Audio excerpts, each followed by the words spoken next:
Hey there, grandbabies. Got one for you called Mirror in the Ocean.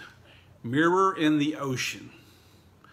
On August the 4th, 1914, the magnificent British luxury liner Carmania was 3 days out of New York Harbor and on her way to Liverpool with 800 passengers.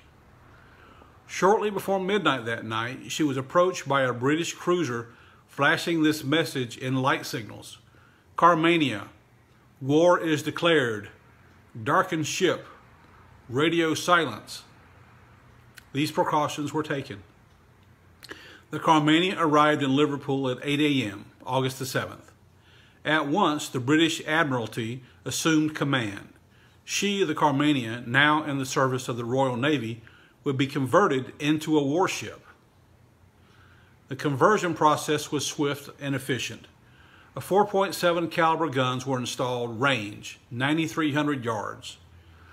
By Friday, August the 14th, only a week after she had entered port as a first-class Atlantic liner, the Carmania was at sea again, but now as a fully equipped armed cruiser.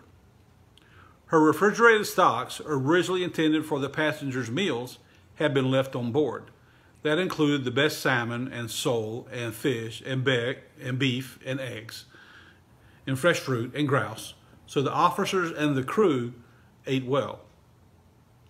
Docking in the West Indies on September the 2nd, the Carmania was promptly loaded with coal and wartime provisions. At 10 a.m. on the 11th, she received her orders. Scout the vicinity of Trinidad Island for enemy ships. 3 days later, at 9:30 in the morning, the Carmania's masthead lookout sighted the island. 1 hour and 34 minutes passed. Another sighting, a ship off the coast of Trinidad. At that point, the Carmania might have well sailed into the twilight zone. That ship in the distance, the vessel that was seen from the decks of the Carmania, was the Carmania, or at least a ship that bore her name and looked exactly like her. The other vessel was in fact a German liner, also converted into a warship, a German luxury liner, the Cap Trafalgar, which had been disguised in every outward detail as the Carmania.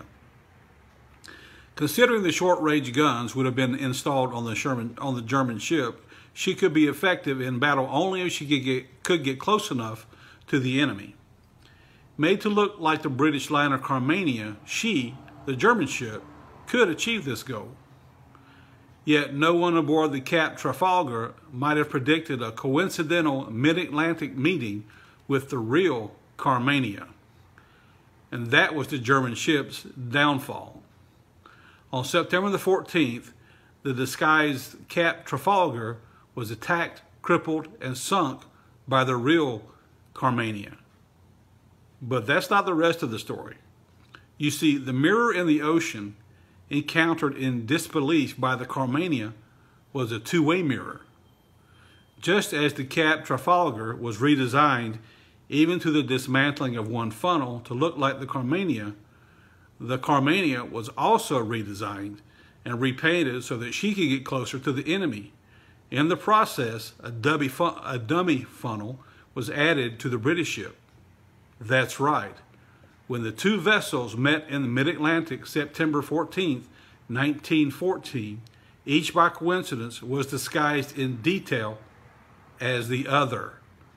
With two oceans to get lost in, they had somehow found each other.